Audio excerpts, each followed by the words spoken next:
हो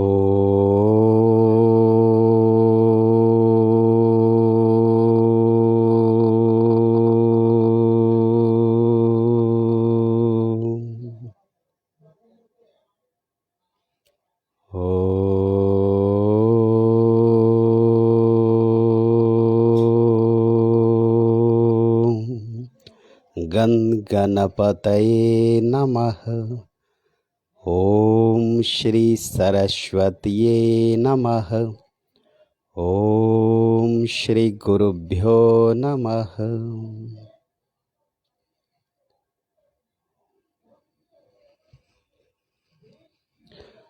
जैसे Om's a day keeps doctors away, Om का चांटिंग यानी आकार यानी स्टमक जो हमारा पार्ट है, एब्डोमिनल पार्ट स्ट्रक्चर, वहाँ पे एक पॉजिटिव वाइब्रेशन और हार्मोन का प्रॉपर सिक्रेशन होता है।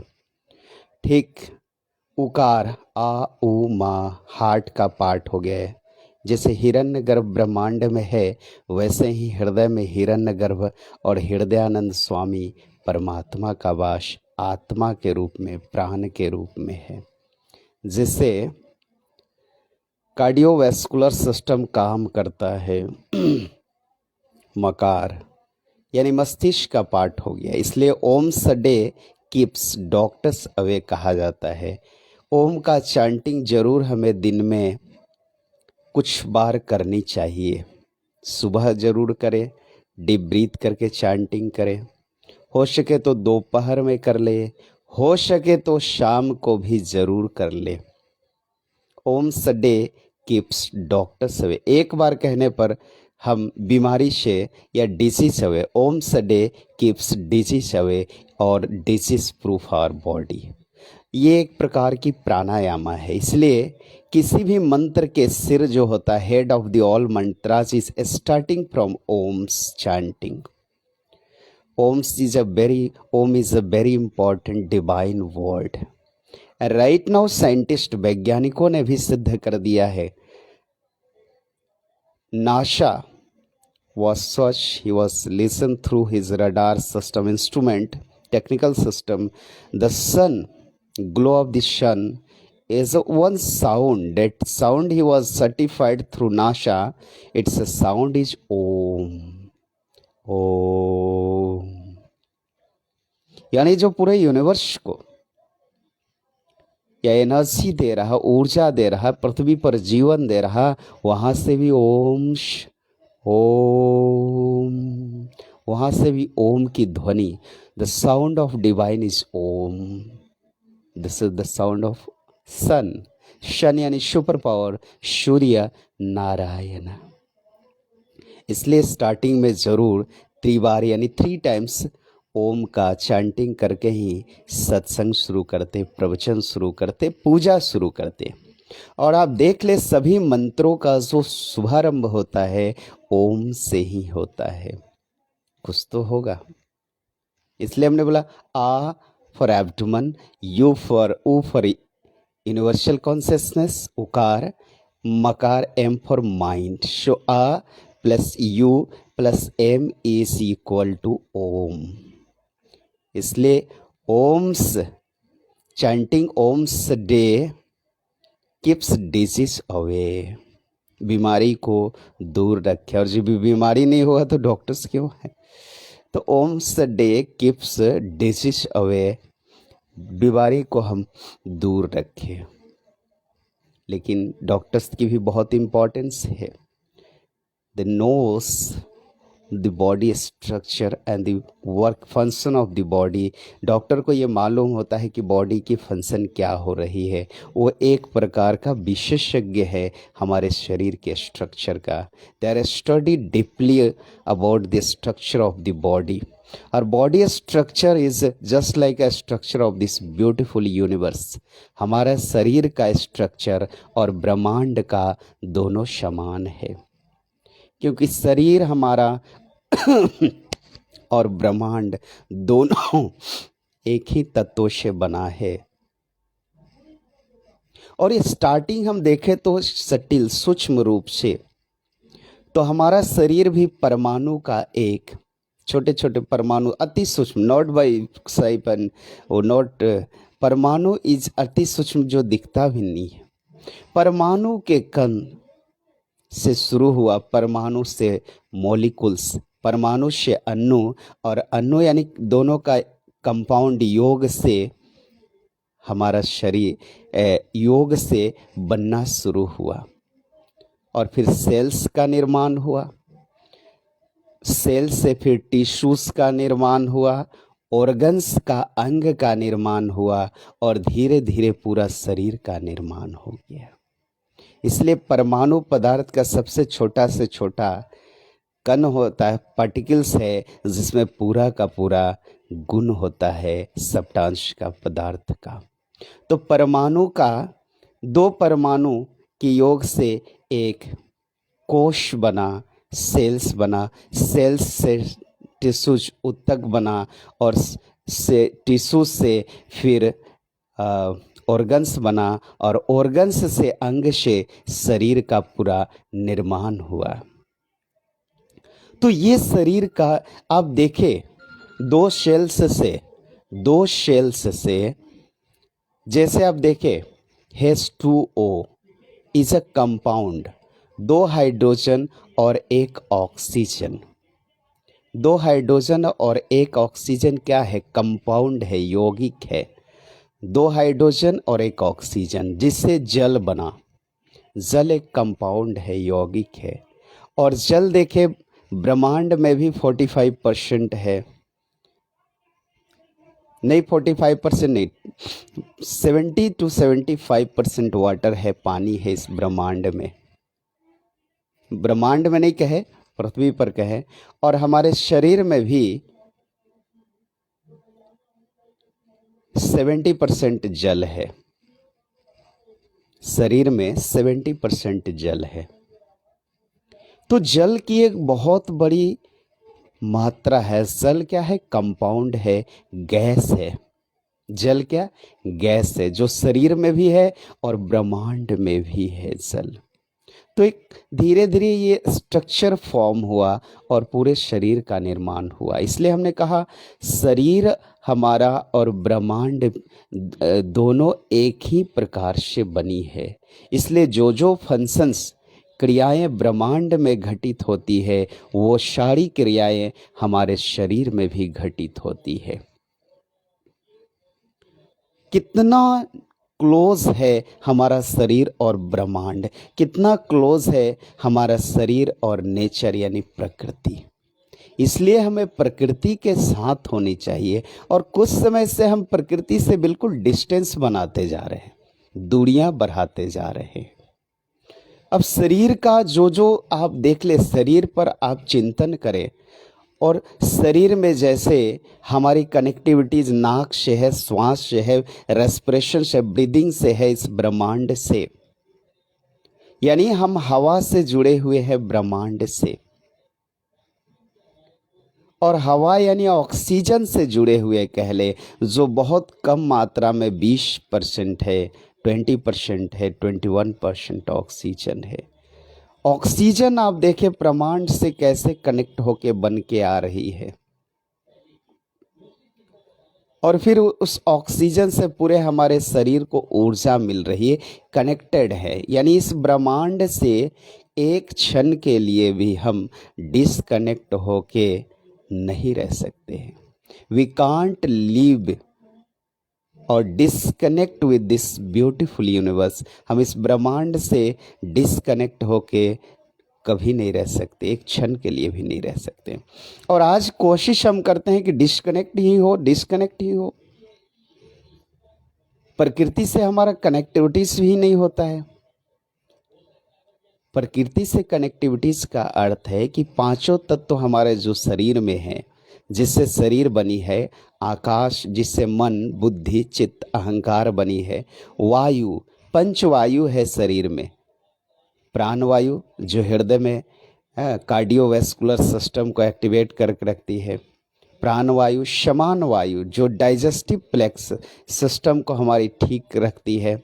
देखिए ये कार्डियोवैस्कुलर सिस्टम है, एक तंत्र है हृदय का वैस्कुलर, जहाँ से ब्लड सर्कुलेशन पंपिंग होती है। फिर डाइजेस्टिव और सिस्टम है, डाइजेशन का तंत्र है यहाँ से, जिसको शमान वायु कहा गया है। डाइजेस्टिव प्लेक्सस, यहाँ अध्यात्म की भाषा में कहें तो पेट में हमारे एब्डोमेन जो सिस्टम है वहाँ पे उसे मणिपुर चक्र कहते हैं। और जैनिज्म फिलॉसफी में कहें तो उसे तेजस चक्र कहा जाता है, प्राण के अंदर है ये। फिर उसके नीचे अपान वायु होती है, जिसके थ्रू एक्सकर्शन क्रिया होती है, जिसके थ्रू जो मलाशय में जो होती है, जो शरीर के लिए उपयुक्त नहीं होती है, उसे एक्सकर्षण क्रिया के द्वारा बाहर कर दिया जाता है। और फिर आती है ब्यान वायु।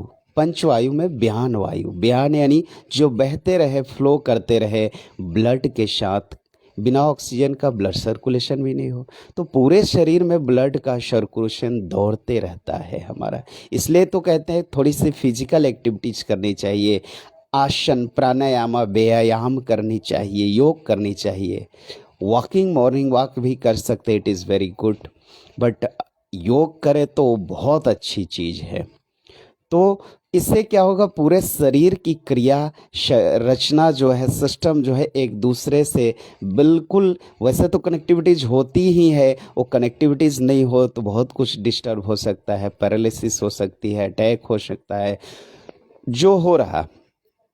तो सुबह सुबह जल्दी उठ के 4 o'clock वेकअप, हम गेट सुबह उठ जाए, early bed and early rise, a man healthy wealthy and wise. इसलिए जल्दी बेड पर जाए, सोए, हमारा डिनर जल्दी हो जाए, डिनर जल्दी हो जाए तो पाचन होना शुरू हो जाता है, तो डाइजेस्टिव जो सिस्टम है उसको रात में आराम होती है। और जब उसको आराम हो जाएगी तो राम यानी आत्मा राम हमारा काम करता है। फिर हमारे पूरे बॉडी को थेरेपी मिलती है, पूरे बॉडी के एक एक अंग पर चेतना का संचार होता है, और हमारा सारा जो ट्रिलियंस ऑफ सेल्स है, वो सारा सेल हमारा रिचार्ज होने लगता है। और सुबह जैसे जैसे नींद की पूर्ति, शरीर में स्फूर्ति हमारी आ जाती है, और ये स्फूर्ति हमारे लिए धन है, हमारे लिए मनी है। ये स्फूर्ति यानी ऊर्जा दिन भर हम खर्च करते हैं अपने कामों के लिए। अगर ये ऊर्जा यदि हमें नहीं मिले, रात की जो चेतना यानी आत्मा राम का संचार शरीर में, और बहुत अच्छा इसे ऋषियों ने कहा है, गीता में भगवान श्री कृष्ण ने कहे हैं कि योगियों के लिए रात दिन के समान है और दिन रात के समान है। कहने का अर्थ है कि योगी रात में जब दुनिया सोती है तो उस समय हम अवचेतन मन, हमारी सबकॉन्शियस ऑफ माइंड होती है जब हम सोते हैं, हाँ, अवचेतन मन टाइप की होती, अवचेतन होती है, उसमें हमारी कुछ हमें पता नहीं होता है कि क्या हो रहा है, क्योंकि हम नहीं होते हैं, अहम नहीं होता, फिर राम होता है, चेतना ही होता है जब हम नहीं होते। किंतु जागृत अवस्था, conscious sleeping is called meditation. Conscious यानी जागते हुए सोना, जिसको ध्यान कहते हैं। तो योगियों के लिए जागते हुए वो दिख रहा है। जैन फिलॉसफी में इसे प्रेक्षा ध्यान कहते हैं, जागते हुए जागना। जागते हुए यानी शरीर के एक एक अंग की कैसी जागृति हो रही, रिचार्ज हो रहा, उसे देखना, उसे समझना। हम कोई 20 बरस से, कोई 25 बरस से, कोई 50 बरस से, कोई 60 बरस से, समवन इज फ्रॉम 20, 30, 40, 50, 60 ईयर से एक ही काम हम कर रहे, सोने का। हर कोई सोता है, उसके बिना कोई कहे कि हम नहीं सोते, ऐसा नहीं हो सकता है। लेकिन नींद क्या है, व्हाट इज स्लीपिंग, किसी को पता नहीं। एक ही काम कर रहे हैं, 50 बरस से भी कोई कोई कर रहा, कोई 40 बरस से, कोई 20 बरस से, लेकिन किसी से पूछा जाए कि नींद क्या है भाई, तो बस कहेगा बस आराम के लिए, रिलैक्स के लिए है। क्योंकि हमने कोशिश ही नहीं किया रिलैक्स को रियलाइज करने का। यदि हमने रिलैक्स को रियलाइज करने की कोशिश किया तो डेट इज कॉल्ड मेडिटेशन, ध्यान हो जाएगा। और ध्यान जैसे जैसे होगी वैसे वैसे ज्ञान होगा, क्योंकि ज्ञान बुकीज नहीं होता है, ज्ञान किसी किताब को पढ़ के नहीं हो सकता है। किताब को पढ़ के हम विद्वान हो सकते हैं, बुद्धि हमारा बढ़ जाए, लेकिन ज्ञानी नहीं हो सकते हैं। ज्ञान तो आत्मज्ञान है, जागना है। और जो जागा वो जगन्नाथ, जो न जागा वो संसार का में एक जीव जैसा, एक प्राणी जैसा है। और परमात्मा की ये कोई गलती नहीं है। परमात्मा संसार के सभी प्राणियों में प्राण रूप में चैतन्य है। परमात्मा ही है, प्राणी की क्या औकात है। परमात्मा ही प्राणी का शरीर धारण किया है। वेद भी कहता है केवल ईश्वर ने ब्रह्मांड का निर्माण नहीं किया, बल्कि ईश्वर ब्रह्मांड जैसा ही अपना स्वरूप धारण कर लिया। अब जब ईश्वर ब्रह्मांड जैसा स्वरूप धारण कर लिया तो इस ब्रह्मांड में जितने जीव जगत हैं सब ईश्वर के ही स्वरूप हैं। इसीलिए तो कहते हैं ईश्वर का निज रूप हम सब का चैतन्य स्वरूप है, और हम सब का चैतन्य स्वरूप ईश्वर का निज रूप है। तो अपने को ईश्वर से अलग अजी हम तो एक बस निरीह हैं, तो जीवन भर निरीह ही रहने वाले हैं। हम तो एक बस प्राणी हैं, तो जीवन भर प्राणी ही रहेंगे, क्योंकि परमात्मा के संतान कहे हम। Directly we connect with relation with super power.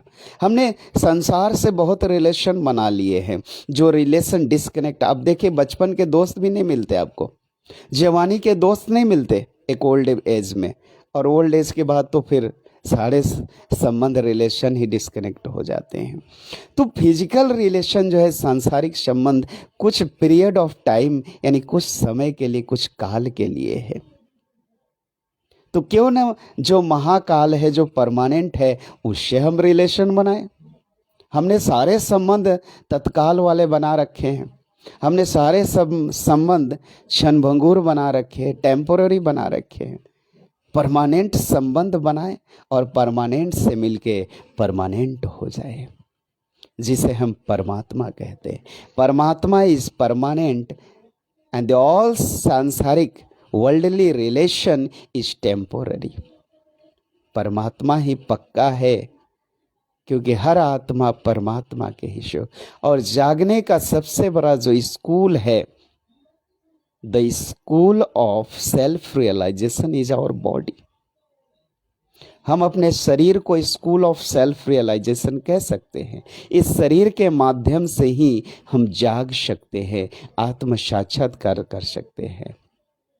आत्मोहम यदि होना हो तो शरीर, मनुष्य शरीर से human plus being, human being होना तो हर कोई है, लेकिन सेल्फ बिंग होना, स्वानुभूति होना, ये हमारा परम धर्म है।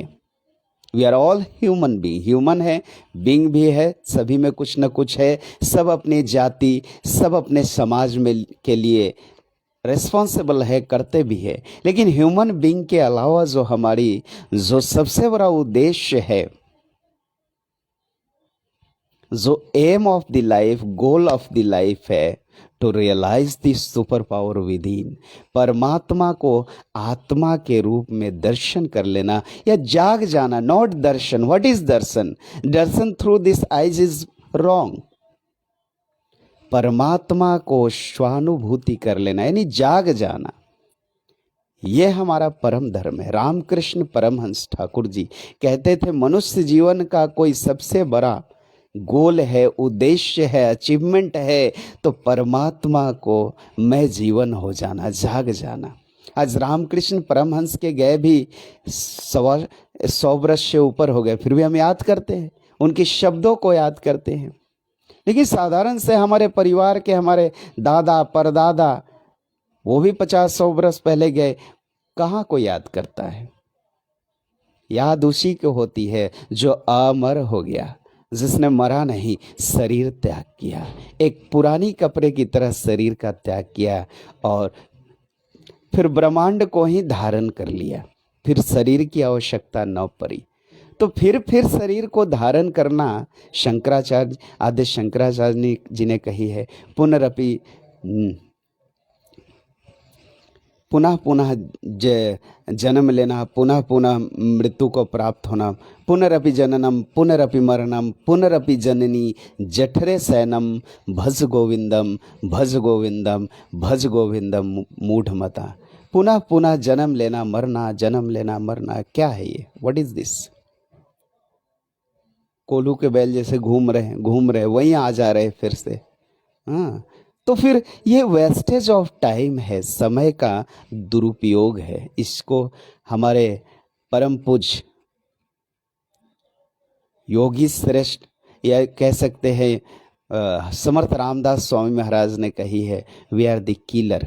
यदि हम जाग न सके तो we are the killer of the self, हम स्वयं का आत्महत्यारा हैं। इसलिए इतनी बड़ी चीज हमें मिली है कि जैसा ब्रह्मांड है वैसे ही हमारा शरीर है। तो जो ब्रह्मांड को जनरेट ऑपरेट मैनेज कर रहा, सेम सुपर पावर ब्रह्म हमारे शरीर को भी जनरेट मैनेज ऑपरेट कर रहा है।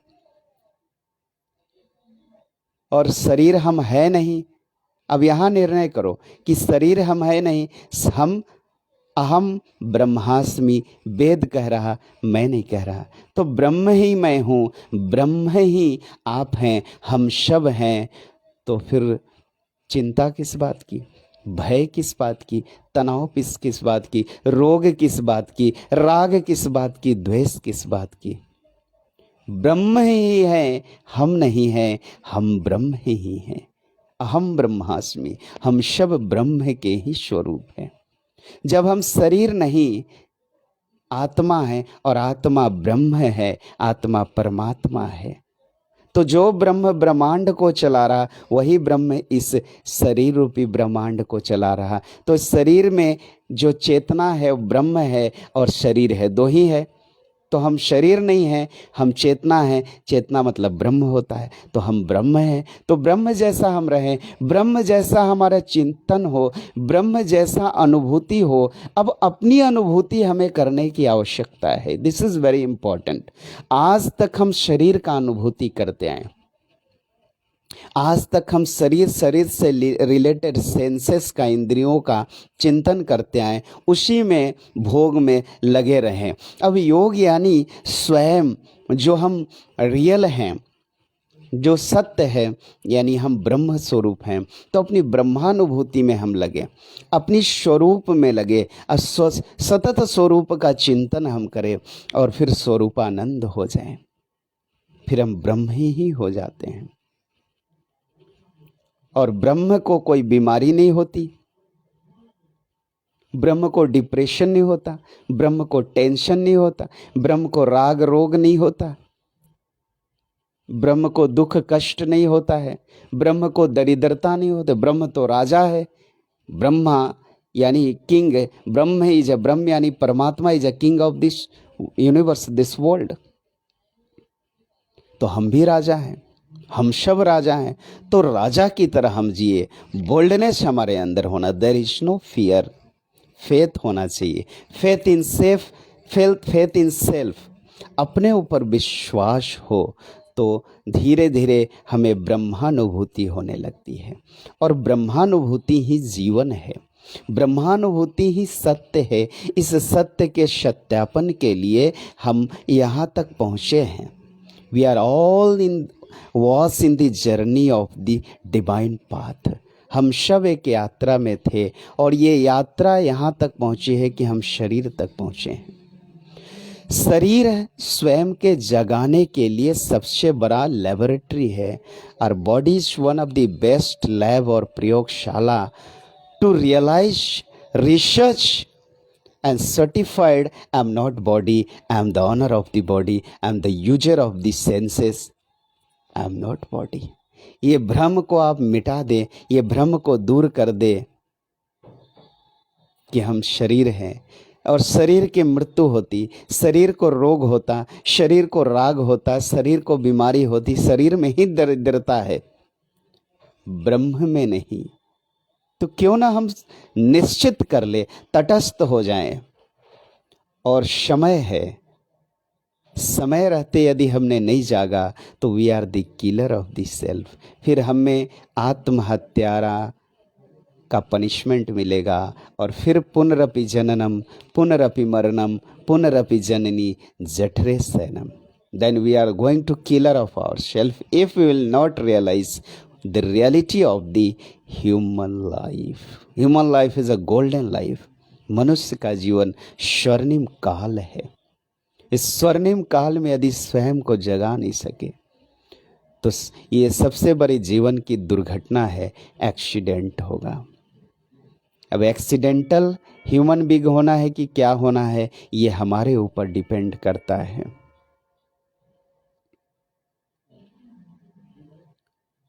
ये हमारे ऊपर डिपेंड करता है कि हमें एक्सीडेंटल लाइफ जीना है या क्या जीना है।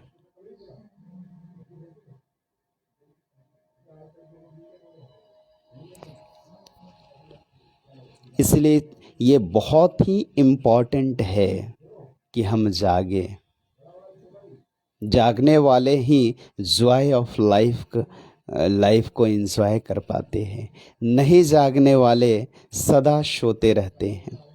नहीं जागने वाले को ईश्वर भी कुछ नहीं कर, ईश्वर क्या, ईश्वर तो इसलिए जाग गए तो सारी कष्टों से हमें मुक्ति मिल जाती है, दरिद्रता से मुक्ति मिल जाती है। जागने वाले को मुक्ति मिल जाती है और सोने वाले को सदा लगे रहते हैं। दुख कष्ट दरिद्रता जीवन का अंग ही बना रहता। बड़ा से बड़ा बिजनेसमैन को अभी देखे तो कहीं ना कहीं भागते रहना, कलेक्शन कलेक्शन कलेक्शन बढ़ाना, बिजनेस क्या है, this is just like a beggars. होना चाहिए बिजनेस अच्छी हो हमारी, बट बेगर्स की तरह नहीं होना चाहिए। स्वामी विवेकानंद वाज टोल्ड, हमारा जीवन भिखारी की तरह नहीं होना चाहिए, मजदूर की तरह नहीं होना चाहिए, राजा की तरह हम जिए। काम करना है बिल्कुल काम करें। एक क्षण ध्यान की स्थिति में हो, दूसरे क्षण अपने खेत में जाएं या अपने बिजनेस में जाएं और अपना बिजनेस भी करके आ जाएं। तो ये स्थिति होनी चाहिए। Management of the worldly life, balance of worldly life and spiritual life. सांसारिक जीवन और शाश्वत जीवन दोनों का बैलेंस करके हम जिए तो सांसारिक जीवन का भी आनंद उठा सकते हैं, जैसे राजा जनक ने उठाई। विदेही थे, सदा शाश्वत स्थिति में रहते थे, आनंद में रहते थे और संसार भी स्मूथली चलता था। जिसने शाश्वत का आनंद नहीं लिया उसका संसार भी दुखी रहता है। लाख चाहने के बाद भी कहीं ना कहीं problems problems problems, doubt doubt doubt, someone has come. हर जगह कुछ न कुछ बना ही रहता है, डाउट्स, हर जगह समस्याएं लगी ही रहती है। समस्याएं संसार का एक अभिन्न अंग है। The problems is integral part of the life. यदि संसार से प्रॉब्लम ही चला जाए तो संसार समाप्त हो जाए, संसार की कोई इम्पोर्टेंस ही नहीं रह जाएगी। इसलिए हमें यह नहीं कहना है कि समस्या चला जाए, समस्या ही संसार का अंग है। यदि शरीर की समस्या है भोजन करना, यदि शरीर का समस्या है काम करना, भोजन के लिए, संसार चलाने के लिए, अगर ये सब ना हो तो सांसारिक स्ट्रक्चर जो है, ह्यूमन जो लाइफ का स्ट्रक्चर है वो समाप्त हो जाएगा।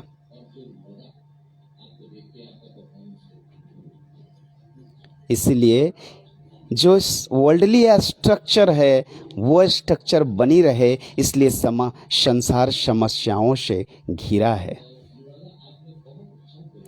World is a beautiful structure, संसार एक सुंदर सा स्ट्रक्चर है, इसलिए problems is integral part of life.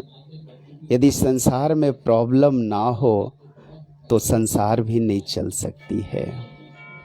इसलिए संसार समस्याओं का सागर है और उस सागर में ईश्वर हाइड्रोजन और ऑक्सीजन के फॉर्म में है।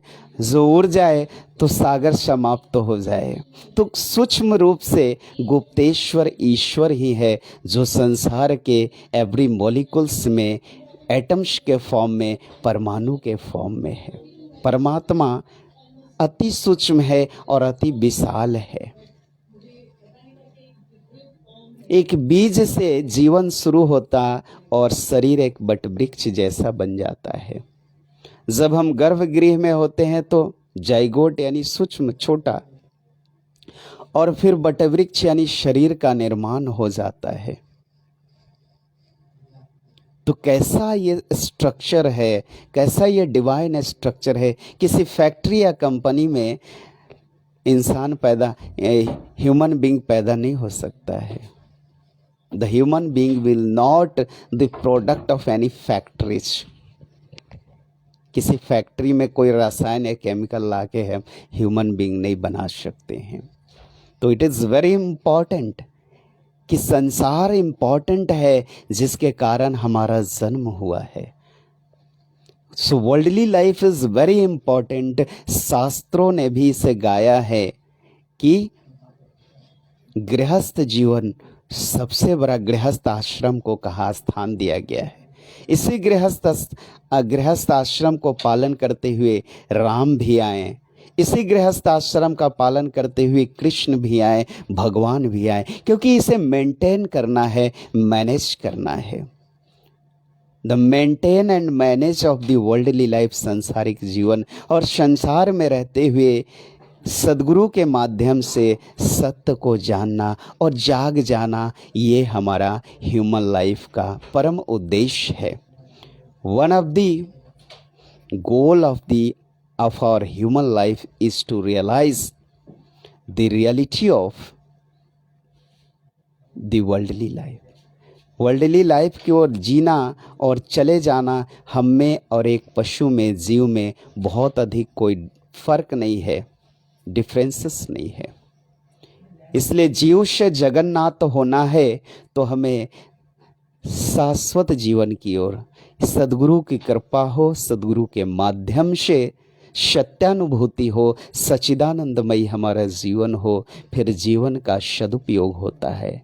और आप यदि वटवृक्ष बन गए तो वटवृक्ष के नीचे अनंत लोगों को आप वटवृक्ष बना सकते हैं, अनंत लोगों को उस परम शांति परमात्मा का अनुभूति करा सकते हैं।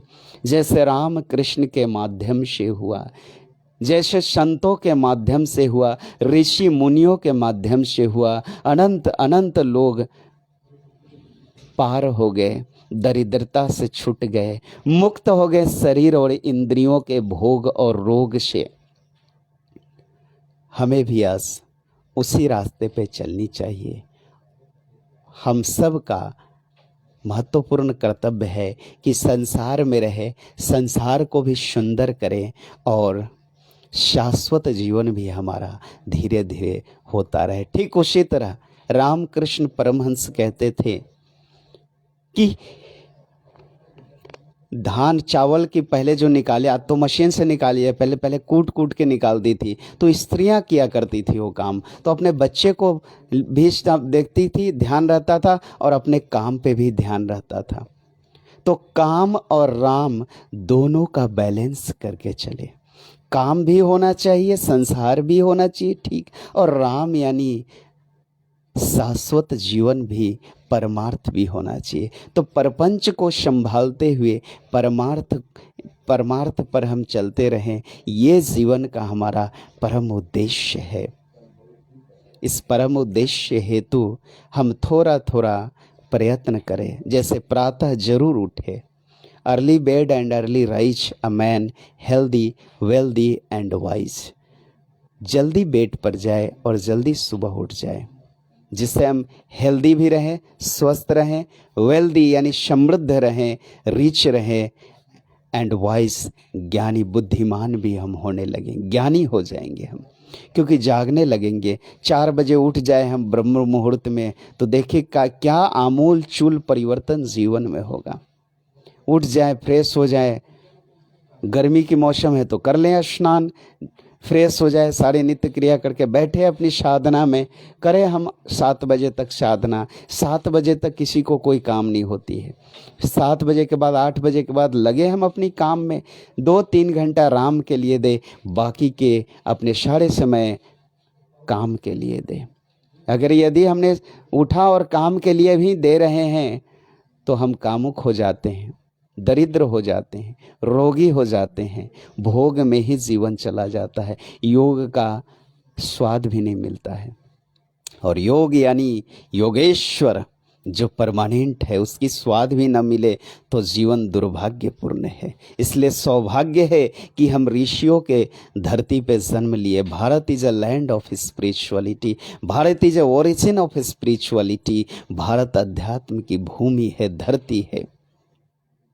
इसलिए सुबह उठे, साधना जरूर करे, शाम को भी जरूर साधना करे, सत्संग करे, परिवार में ही कुछ भजन कर ले, अच्छी बातें कर ले। सोने से पहले 10 मिनट का ध्यान करे, 9 हो 10 मिनट तो 5 मिनट का ध्यान करे, 2 मिनट का ध्यान करे, फिर हम सोएं। तो ध्यान की अवस्था ही हमें सुबह उठा देगी, जगा देगी।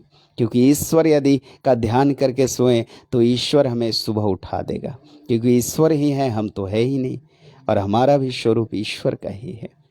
तो ध्यान के साथ सोए और ध्यान के साथ उठे। जय जय सद्गुरुदेव समर्थ। ओम शांति शांति शांति ही।